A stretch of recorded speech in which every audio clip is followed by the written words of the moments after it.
Welcome to this weekend edition of the Daily Dose of Greek. Today we're going to be looking at Acts 10, 1-3, a slightly longer passage, so we can get a little bit more experience with how longer sentences in the Greek New Testament work. As we'll find out, this set of 3 verses is indeed one single sentence, and it's one which is lengthened not by, say, in the Pauline fashion, adding relative clause after the main clause, but instead by delaying the verb for quite some time.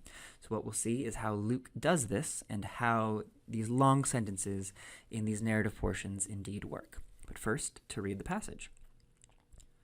Anerdetis en Caesarea onomati Cornelios, hecatontarches experes tes calumenes italices, eusebes, kai fabumenos ton theon sun panti toi oiko autu, poion eleomosyunas polas tolao, kai deiomenos tu theu dia pantos. Eiden en horamati phaneros Jose peri horan enaten tes hemeras, angelan tu theu, eselthonta pros auton, kai eponta auto Cornelia. So as you can see, I've already divided up this sentence to have some sort of structuring of information, but what we find at the very beginning, and a certain man, anerdetis. And here, tis without the accent is the indefinite pronoun. So indefinite. If it had the accent, it would be a question word, but here it's a certain man or some man. We find out some things about this man. He's in Caesarea, and by name, this is the dative of onoma, so by name, he is Cornelius. So a certain man in Caesarea, Cornelius by name. And now we might be looking for a verb, but as we'll find as the sentence goes on, we're not given one for some time. In fact, in these lines, I break up what we are given, and it's descriptions of Cornelius. We're given a noun that he is, hecatontarches, that he is a centurion, an adjective, eusebes, he is pious, and then several, indeed 3, participles about what he does. Fabumenos, he fears God. Poion eleemosyunos, he makes acts of mercy, or he gives alms. And deiomenos tu theou, and he makes requests of God. And only then, after getting this full description of him, and we'll go back and see some parts of it, do we get the main verb, eiden, that he saw. So here, the way Luke is structuring the information is after introducing the subject and in some way setting the scene of what's going on, he gives us more information about this subject before we get to the action that he performs, this main verb, he saw, so that we can know who this character is and what is at stake, because this Cornelius is new to the narrative of Acts, and understanding things about him is important to understanding the narrative, that he is a centurion, that he is a member of the Roman army, but he also is pious, indeed a God-fearer, someone who is allegiant in some ways to the God of Israel without having become a circumcised Jew.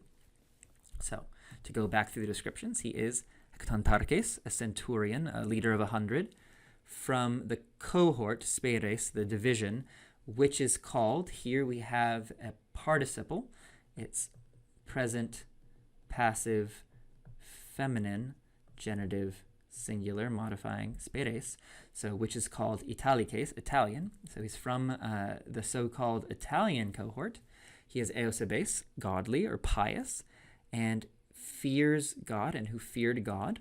So this God-fearing is often a technical term for Gentiles who have some sort of reverence towards the God of Israel. We find that it's not just him, but it's sun panti toi oiko autu, and along with all of his household. So it seems that he's influenced his family and possibly his servants and or slaves to do so as well. Then this piety and this God-fearing is expressed in action. He poion eleemosyunos. He gives alms, makes acts of mercy, and not just sometimes, but he makes many acts of mercy, gives many alms to lao, to the people. Here, definite, and almost certainly referring to the people of Israel, God's people. A God-fearer from outside of the people of Israel, a Gentile who is adherent and faithful to the God of Israel, and shows that through giving alms to the people of Israel here in Caesarea. We're also told that he makes requests of God, deiomenos tu theou, This is a middle participle from deomai. I make requests. You make requests of someone in the genitive, which is why we have tu theou here. And then we're given a prepositional phrase, dia pantos, through all, that means always, all the time, consistently or constantly making requests of God. So his piety, which we're told about, is expressed in, along with his whole family, fearing God, so being allegiant to and faithful to him, and making acts of mercy, performing alms, and making requests of God all of the time. This man, who we now know quite a lot about, we're told he saw something. And he saw in a vision. This is a dative singular from the neuter noun horama, which you can very clearly see the relationship to horao there. A horama is a thing seen, and this is the dative ending in the third declension there. And he saw something in a vision clearly about Jose Pere working together to give an imprecise time of day, about the 9th hour, horan enatein, so hour 9th, and the 9th hour of the day, to tell us that it's daytime. Then we're finally told what it is that he saw. Angelon, an angel tu theou, of God. He saw an angel of God. Then we're given 2 accusative participles, which modify the angelon that he saw. This angel of God came to him, so came to Cornelius, and said to him, and then in one of these rare occurrences, we get the vocative, he said to him, Cornelius, calling him out. And so the scene begins.